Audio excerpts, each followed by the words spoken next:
இன்னொரு தடவை வரைய மாட்டேன். உண்மையை சொல்லலை,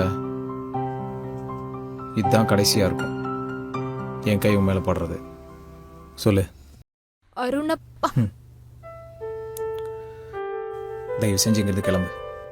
பாரி பாரி ப்ளீஸ், பாரி பாரி ப்ளீஸ். தொடாத.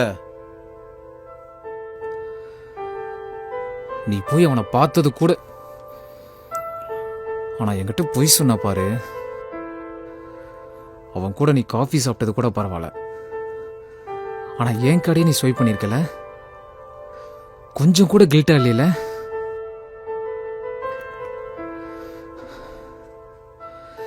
தயவு செஞ்சு இங்கிருந்து கிளம்பு. நான் சொல்றது ஒரு தடவை கேளு பாரி. சொல்லு, கேக்குறேன். ஆனா அதுக்கப்புறம் நான் சொல்ல போறது ஒன்னே ஒண்ணுதான், இங்கிருந்து போயிடு. அவன் தான் ஃபர்ஸ்ட் கால் பண்ணான். வாய்ஸை கேட்டோடனே கட் பண்ணி பிளாக் பண்ணிட்டேன். திரும்ப திரும்ப வேற நம்பர்ல இருந்து கால் பண்ணான். சண்டை போட்டேன். கடைசி அவனை பார்க்கணும்னு சொன்னான். அவனை அசிங்கப்படுத்ததான் அவனை பார்க்கவே போனேன். அவனை பார்த்து நீ என்னை எப்படி பார்த்துக்கிறேன்னு சொன்ன. எனக்கு எல்லாமே நீதான் சொன்ன.